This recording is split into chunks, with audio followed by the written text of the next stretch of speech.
صحبت اللہ والوں کی، صحبت اللہ والوں کی، اللہ سے ملوا جاتی ہے صحبت اللہ والوں کی۔ السلام علیکم ورحمۃ اللہ وبرکاتہ۔ منارہ نور کے اس نئے ایپیسوڈ کے ساتھ آپ کا خیر مقدم ہے۔ میں ہوں آپ کا میزبان محمد احتشام الحق قاسمی۔ ہم سلسلہ شروع کر رہے ہیں دنیا میں رائج مختلف تقویم اور کیلنڈروں کا تعارفی سلسلہ۔ آج ہم بات کریں گے بر صغیر ہند و پاک بنگلہ دیش اور نیپال میں مشہور اور قدیم سن جو صدیوں سے رائج رہا ہے اس سلسلے میں۔ ناظرین، آپ جانتے ہیں بر صغیر ہند و پاک بنگلہ دیش اور نیپال میں صدیوں سے ایک قدیم سن اور کیلنڈر رائج رہا ہے۔ اس کو عرف عام میں ہندی کیلنڈر یا بکرمی سن کہا جاتا ہے۔ یہ اجین کے مشہور راجہ بکرماجیت کی طرف منسوب ہے۔ راجہ بکرماجیت کی پیدائش عیسیٰ علیہ السلام کی پیدائش سے 102 سال قبل ہوئی تھی۔ 56 سال کی عمر میں انہوں نے تاج و تخت کو سنبھالا تھا اور اجین کو اپنا دارالحکومت قرار دے کر انہوں نے وہیں سے حکومت کی اور اپنے عہد حکومت میں یہ جنتری اور کیلنڈر مرتب کروائی اور اپنی تاریخ پیدائش کو اس کا نقطۂ آغاز قرار دیا۔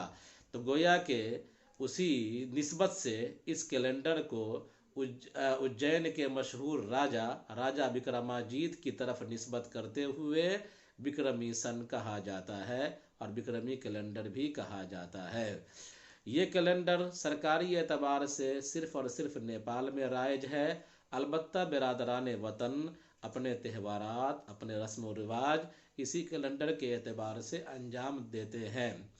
اس کیلنڈر میں سال 365 دنوں کا ہوتا ہے، شمسی کیلنڈر کی طرح۔ اس کے مہینے بھی 12 ہوتے ہیں۔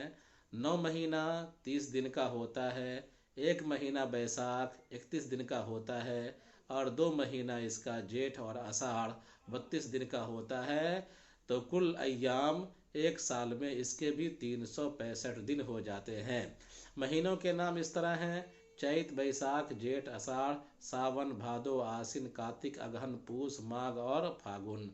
چیت کا آغاز مارچ کے نصف سے ہوتا ہے اور اپریل کے نصف پر چیت ختم ہو جاتا ہے۔ پھر بیساکھ شروع ہو جاتا ہے اور مئی کے نصف پر بیساکھ ختم ہو جاتا ہے۔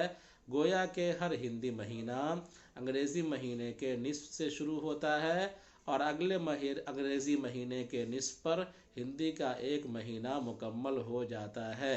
سرکاری اعتبار سے یہ سن اور کیلنڈر صرف اور صرف نیپال میں رائج ہے۔ نیپال کی حکومت اپنے تمام معمولات کو اسی کیلنڈر کے اعتبار سے انجام دیتی ہے۔